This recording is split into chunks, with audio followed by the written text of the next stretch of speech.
Hi, my name's Dr. Catherine Hughes from Crime Psych. In today's video, I'm going to be talking about Peter Sutcliffe. I have previously done a psychological analysis of Peter Sutcliffe, but it was one of my earlier ones, and as such it wasn't as thorough as what it could have been, so I just wanted to cover that case again in a bit more detail. Plus, there have been a few negative comments about the last one being boring or not having the type of information that some people wanted. I deal with crime and criminal behaviour on a daily basis. I'm fairly robust and I'm never intimidated when I'm in a position where I need to talk to offenders, regardless of the crime that they've committed. Some of these crimes are the worst possible things one human could do to another. In true Liverpudlian style, it doesn't bother me at all. But some faceless and unaccountable people in the comments section can be really mean. I think I'd rather chat to a murderer than some of these people. Of course, not everybody who watches my videos are like that. Most people who watch the videos are so lovely and they do far outnumber the negative people. But it can be very easy to forget when somebody is typing a comment that nasty comment will be read by the person who's simply trying to share something that they're passionate about. On saying that though, I am more than willing to accept constructive criticism, which is one of the reasons why I'm covering this case again. So again, for the more sensitive listener, I must warn you that this video contains themes surrounding prostitution and murder. First of all, I'm going to give you a very brief overview of the case and of the offender. Then, where the information is available, I'll talk about the upbringing and childhood, because that can sometimes offer us some valuable insights. And then I'll discuss the behaviours during the crime that reveal psychological aspects of the offender, as well as any psychiatric or mental illnesses that we know of. If you do want to learn more about the psychology of crime and criminal behaviour, there are a range of courses available. I will leave a link to my website in the video description below. Some of these courses are free, some of them are paid, and they come with a money back guarantee. Peter William Sutcliffe was born on the 2nd of June 1946. He's an English serial killer who was given the title the Yorkshire Ripper by the press. In 1981, Sutcliffe was convicted of murdering 13 women and attempting to murder 7 others. He was sentenced to 20 concurrent life sentences, which were converted into a whole life order in 2010. Sutcliffe had regularly used the services of prostitutes in Leeds and in Bradford. The majority of his victims had worked as prostitutes. Peter Sutcliffe is an interesting case because it was only after he was convicted that he was diagnosed as having paranoid schizophrenia. Later he was declared sane though, and he was moved back into the general prison population. He died in hospital on the morning of Friday the 13th, 2020 of COVID-19. Sutcliffe was reported to have been a very quiet child and he preferred to be indoors with his mother and reading. It's been reported that he was intimidated by his father's aggression and level of masculinity. Sutcliffe didn't like school and he didn't interact much with the other children there. He'd often spend the whole of his outdoor playtime alone. He was a fairly small-framed child and he avoided any of the rough games that children played. His father would visit him each afternoon at school and try to encourage him to play with the other children.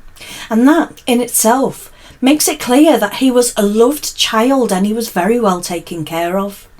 He was fairly introverted and didn't seem to want to mix with others because of a fear of getting hurt. At high school, he became the subject of severe bullying and that led to him playing truant quite often. He'd hide in the loft and read comics. However, once his parents were informed of that, the school were made aware of the bullying and they dealt with it. Before he left high school, he did begin to make attempts to fit in. He took up bodybuilding and he became involved in some sports. He left school at the age of 15 with no real clear idea of what he wanted to do with his life. Over the next 2 years, he'd regularly change jobs. He started working in the mill where his father worked, but within a few weeks he left to begin an engineering apprenticeship, which he then quit again after 9 months. His next job was as a labourer in a factory, but again, after only a very short time, he quit to work as a gravedigger at a cemetery. Sutcliffe remained very close to his mother, but not with his father. His father had spent a lot of time away from home, playing sports or socialising with friends. One source reported that Peter resented this and he felt that his father should have been home more. Throughout his childhood and his early adolescence, Sutcliffe showed no real signs of abnormality. Later, he did develop an unhealthy, macabre sense of humour, which was probably related to his occupation as a gravedigger. In his late adolescence, he developed a growing obsession with voyeurism, and he's reported to have spent time spying on prostitutes and their clients. Growing up, Sutcliffe was very timid and insecure. He always sought comfort from his mother, who, in his eyes, was perfect. His mother showed him a great deal of affection. Sutcliffe's father was a drinker and a womaniser. Sutcliffe's siblings have described him as a monster. It's alleged that he'd hit the mother on several occasions. Witnessing domestic abuse can have devastating consequences on the children. On one occasion, John Sutcliffe, Peter's father, posed as his wife's lover to lure his wife to a hotel. John took Peter Sutcliffe along and two of his siblings to witness the confrontation. And as Kathleen, the mother, arrived, John, the father, pulled out a negligee from his mother's bag as the children sat there and watched. So his mother being confronted about infidelities in front of the children would have had severe consequences on them. It probably had more of an effect on Peter because he saw his mother as being perfect. This perfect woman, his mother, wasn't what he thought she was. So in seeing this infidelity being confronted, it might have caused thoughts such as there are no perfect women. Women will lie, women will cheat on you, they'll let you down. And I think that's highly likely to have been a significant event in Peter Sutcliffe's life. It wasn't until he was 20 years old that he even approached another girl. Her name was Sonia, and they remained in a committed relationship, marrying 8 years later. Sonia had planned on becoming a teacher and was at university studying for that. But in her second year, she wasn't able to carry on because of a schizophrenic episode that she had. She subsequently had several miscarriages before being told that she could never have children. Sutcliffe was seen outwardly as being exemplary, and he was described by many as being hard-working and quiet, a caring and loving husband who kept to himself with no outward signs of violence. Sutcliffe's brother-in-law, Robin Holland, would often go out drinking with him in the red light districts of Yorkshire. Sutcliffe would often brag about his exploits with the prostitutes in the area. While at home, he would continue to play the part of the family saint who would make grand stands about the immortality of men who two-time their wives. Eventually, Peter's hypocrisy became too much for Robin, and he refused to just go out with him anymore. And this was the point at which we start to see the two very different sides of Peter Sutcliffe. Trevor Birdstall had become friends with Peter about the same time as he met Sonia. Trevor and Peter spent years in pubs and cruising the streets of the red light district. Peter had seemed to have a liking for prostitutes, mixed with a lot of anger. Trevor remembered vividly a night in Bradford in 1969 when Peter had left him in the car for a few minutes. When he returned, Peter had told him that he'd tried to hit a prostitute with a brick that he'd put inside of a sock, but the sock had fallen apart and the brick had fallen out. He was arrested for this, but because the woman didn't want to press charges, he was released again. Despite that strange behaviour, Trevor did remain friends with Peter until he was arrested in 1981. Trevor eventually reported Sutcliffe to the police, saying that he suspected that he was the Yorkshire Ripper. As with most serial killers, there is evidence of a progression in the violent behaviour. In 1969, his offending began as assault, where he hit the victim over the back of the head with a heavy object in a sock. And that progressed onto hitting his next two victims over the head with heavy objects and then stabbing or slashing them with a knife. Sutcliffe first killed in 1975. In 1976, he killed 2 more victims, and this is where the level of violence that he used began to increase significantly. Once the victim was dead, he mutilated her corpse with a knife. I've mentioned in previous videos that there is often this escalation in the level of violence used in serial attacks. And this is because the offender wants to experience the same level of excitement and high with each attack. However, this often requires much more extreme behaviours to be done each time. So where a non-offender would need to increase stimulation only a little bit to achieve the same effect, serial killers have an increased need for stimulation, and so their behaviour can escalate quite quick. So with Peter Sutcliffe, we see a progression from hitting the victim over the back of the head once to hitting the victim over the back of the head several times, and then going on to stabbing the victims. So as I've said, he hit his first victim over the back of the head with a rock which was placed inside a sock, and then that progressed on to even more violence with his next victim. She was walking alone and Sutcliffe hit her over the back of the head with a hammer and then slashed her stomach with a knife. He was disturbed by a neighbour, so therefore he left without actually killing her. The next victim was attacked in very much the same way. He'd hit her over the back of the head with a hammer, then he disarranged her clothing and he slashed her lower back with a knife. Again he was interrupted and he left the victim very badly injured but alive. The next victim was the first one to be killed by Sutcliffe. He struck the back of her skull twice with a hammer, then inflicted a stab wound to the throat, 2 stab wounds below the right breast, 3 stab wounds below that, and a series of 9 stab wounds around the umbilicus.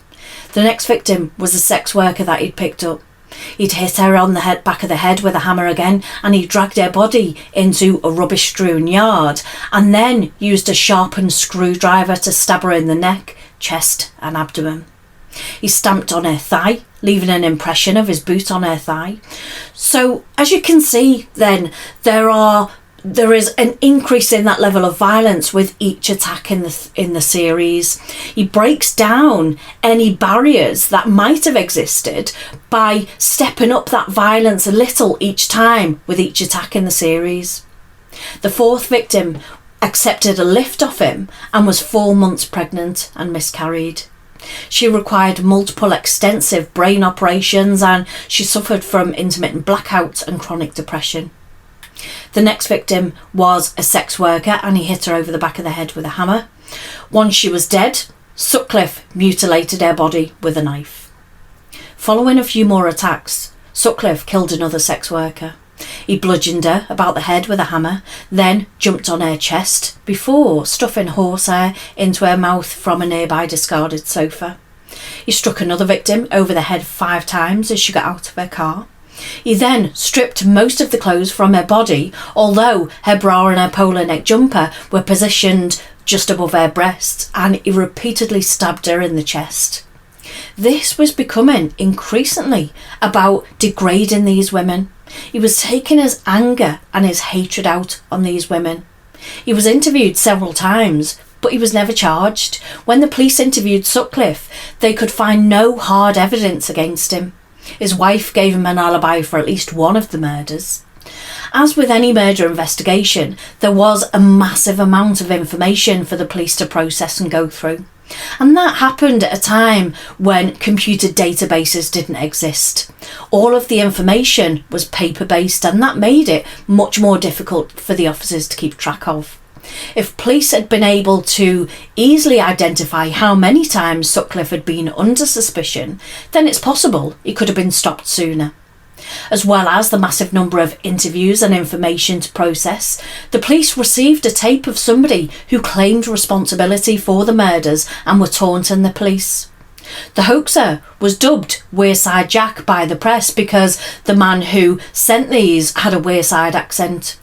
And that diverted the police attention away from Sutcliffe, despite an earlier victim saying that the voice wasn't the same voice as the man who attacked her. In April 1980, Sutcliffe was arrested for an unrelated offence of drunk driving.